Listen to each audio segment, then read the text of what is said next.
Alright, so the next function we're going to look at is a higher order function called memory. And I know this is a higher order function because we have a function defined here and we're returning that function. Alright, so let's first look at what we have. We have a square and double function briefly defined here by a lambda function, and then the memory function takes in two parameters and it returns a higher order function that prints its memories. Awesome. Okay, but what does prints its memories mean? Okay, so I first call memory on 3 and then lambda x of x. Okay, so I can already tell that this is going to be pretty confusing because I have an f here and I also have an f as a parameter. That's really, really annoying because they're just out to confuse me. This is actually a midterm problem. So okay, so what I'm going to do is I'm going to define x. So x is first going to be 3, and then I'm just going to call this parameter f to stand for. So just so we know the difference between the other f and the parameter f. Okay.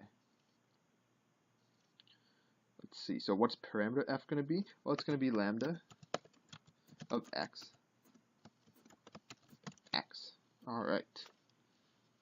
All right. So after the first line, so this part's all going to be after the first line. So it's important I can already tell that it's going to be important to be very organized in this function. So after first line, we have x is 3 and parameter of lambda x is x. So that's only when we call this. Okay. So what happens when we call this? Well, we return g. Okay. So I'm going to call this the variable f. Variable f is going to equal what? That's going to return equal g. So g is defined here. All right. Sweet. So now, when we call f is equal to f of square after the second line, alright, let's see. So now, let's look at f after the second line. And so once we call f of square, so which f do we use? Do we use the variable f or the parameter f? Well, remember, when we're out here, we're technically in the global frame. So the first thing we look is in the global frame, and we have a variable f defined in the global frame. So that's why we use the variable x. So this basically calls g on square. So now, okay, so now we have h. H is going to be a square function. So this is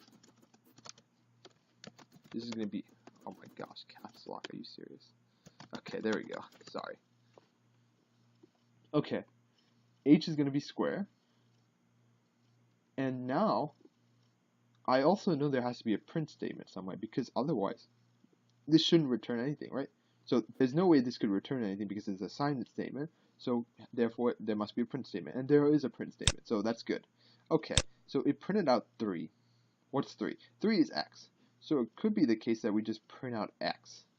But that doesn't make any sense because then we have 9, 6, and 3 here. But hey, I noticed a pattern. We have a function, and then that's the identity function, so we get 3. We have a square function, we get 9. We have double function, and we get 6. And then we get print of 3. Okay, this is interesting. So I can already tell that this is going to have to be print of some function called on x. Well, let's look at the case that we have right now. What's the only way we can get a function call of x and get 3?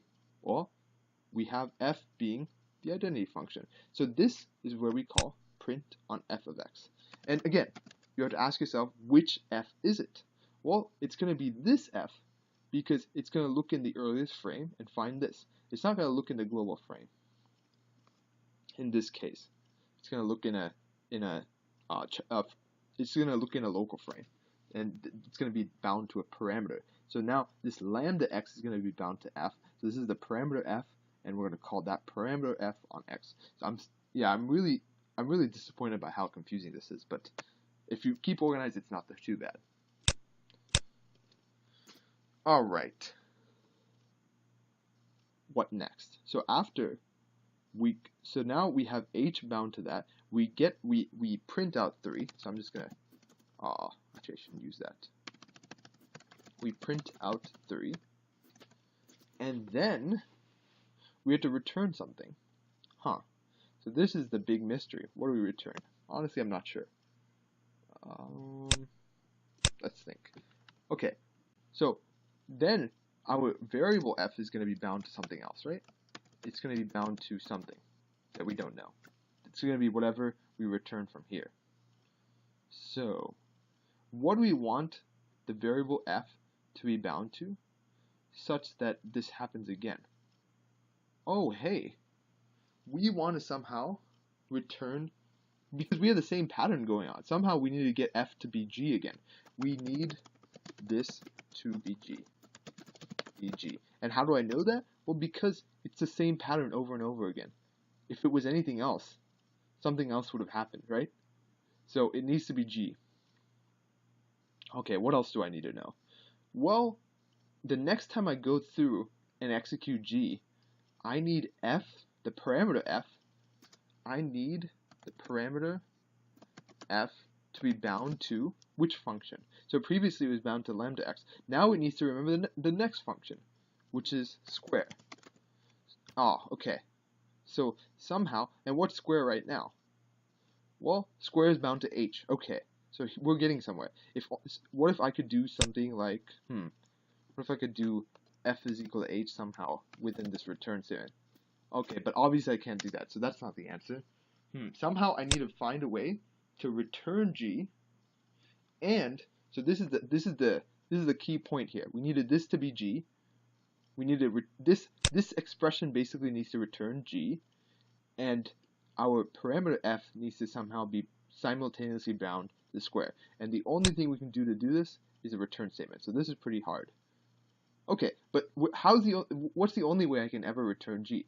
I have to call memory, right? Because the memory is the only function that returns g. Okay, so I have to call memory. That seems to make sense. And then what's my x value? Well, the x value never changes. It's always going to be 3. Okay, so I'll keep it as x. And so what do I need my parameter f to be? Oh, hey, we need the parameter f to be square. And what's square? It's h. So then we return memory on h. So, and with that, let's just test this. It should work, I think. Yeah, it works. So notice how this is a really, really tricky function. There's a lot to process because we have a variable f, we have a parameter f, we have a lot of higher order functions going on, lambda functions, everything is all here together. And if I had more time, I would definitely verify this, but I'm pretty sure this is right because it's the only way we can fit the constraints that we placed on the problem. So a lot of times, it's just when you're solving these problems, you really have to have a conversation with yourself. You have to ask yourself, hey, what do I need to get done after a particular point? So here I noticed that with this return statement, I needed to get this variable f to be g, and I needed to get the parameter f to be square. And there's only one way I could do that,